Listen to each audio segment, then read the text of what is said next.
환자분들이 일반적으로 의사들이 생각하는 것과 좀 다른 단순한 질환이고 큰 문제가 없는 질환이고 수술을 해도 간단하게 할 수 있는 질환이라고 실제로 많은 케이스에서 대장암이나 염증성 대장 질환, 직장암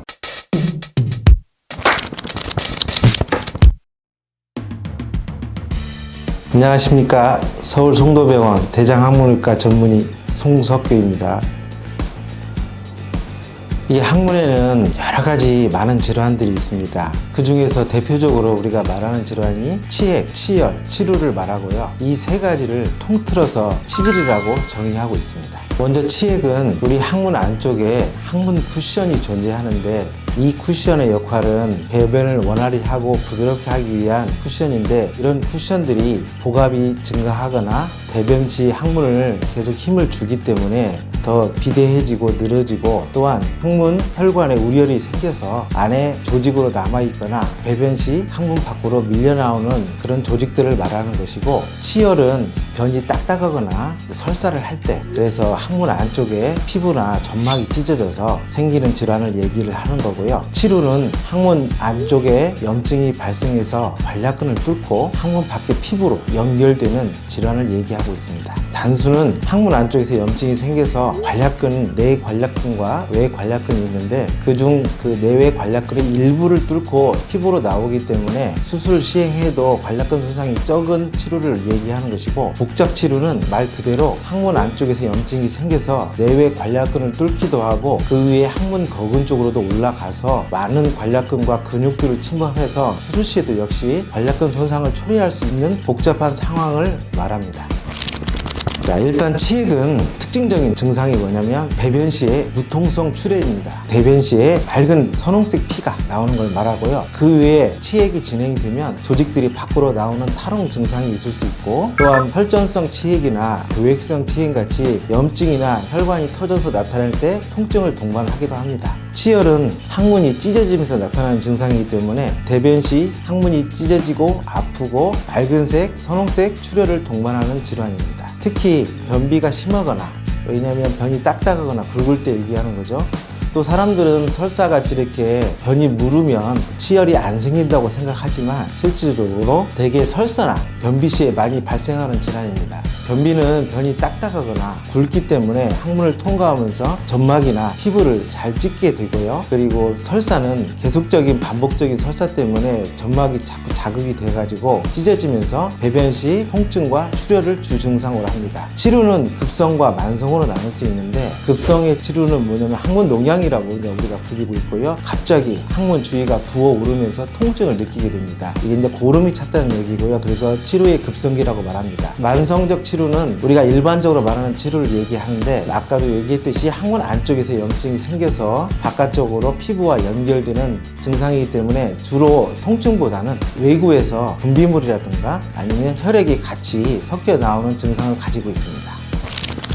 일반적으로 치액을 증상을 가지고 병원에 내원을 하면 일단 의사들은 환자의 증상과 병력을 먼저 물어보게 됩니다. 그리고 항문을 검사를 시행을 해서 초기인 경우 대부분이 보존적 요법, 즉 좌욕이라든가 식이섬유 복용이라든가 약물치료 요법을 먼저 시행을 하게 됩니다. 이 약물치료는 치액의 경우에는 혈관으로 인한 그런 병변이 많기 때문에 혈관 수축제라든가 좀 변을 부드럽게 볼 수 있는 그런 약들도 필요하고요. 식이섬유 같이 부피는 늘리면서 변은 부드럽게 나오는 그런 약물도 있고요. 이런 보존적 요법에도 계속적으로 재발을 하거나 아니면 대변 볼 때마다 출혈을 동반하거나 통증을 동반하는 경우 일상생활에 불편을 느낄 정도의 치액 증상을 가지고 있는 경우는 수술적 치료가 필요합니다. 초기 증상은 우리 항문 안쪽에 있는 내치질의 경우에 고무밴드 결찰법이라든가 주사 요법을 이용해서 간단하게 시행할 수 있는 수술 요법이 있고요. 그렇지 않고 이미 진행이 많이 되었거나 증상이 심한 경우는 치액 근치술, 치액을 결국 다 절제하는 방법을 시행을 해야 됩니다. 치열도 마찬가지로 급성으로 생긴 치열은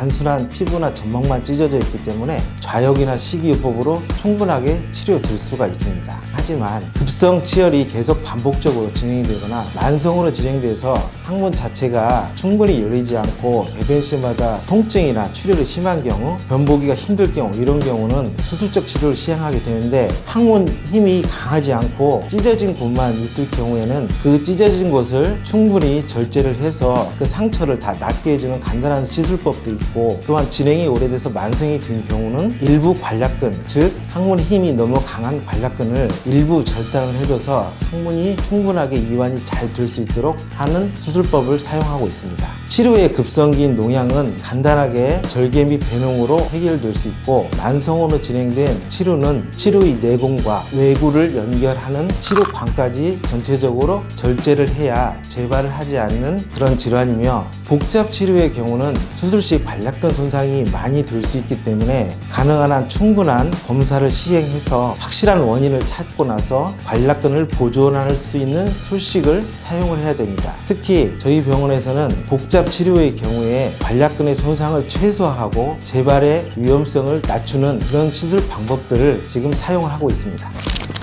외래에서 환자를 보다 보면 환자분들이 조금 일반적으로 의사들이 생각하는 것과 좀 다른 생각들을 하고 계시는 분이 생각보다 많더라고요. 항문 질환은 일반적으로 사람들이 생각하기에 단순한 질환이고 큰 문제가 없는 질환이고 수술을 해도 간단하게 할 수 있는 질환이라고 많이들 생각을 하고 있습니다. 그러나 실제로 그렇지 않은 경우도 많이 있고요. 특히 항문에 출혈이 생겼을 때는 반드시 의사와 상의해야 되는데, 일반적으로 환자들은 항문 질환, 즉 치액이나 치열 이런 데서 단순하게 출혈이 있다고 생각하지만 실제로 많은 케이스에서 대장암이나 염증성 대장질환, 직장암 이런 것도 발견을 많이 하거든요. 그래서 그런 문제가 있으면 병원에 와서 의사와 상담 후에 대장 내시경을 꼭 시행해서 다른 문제가 없는가 꼭 확인할 필요가 있다고 생각합니다.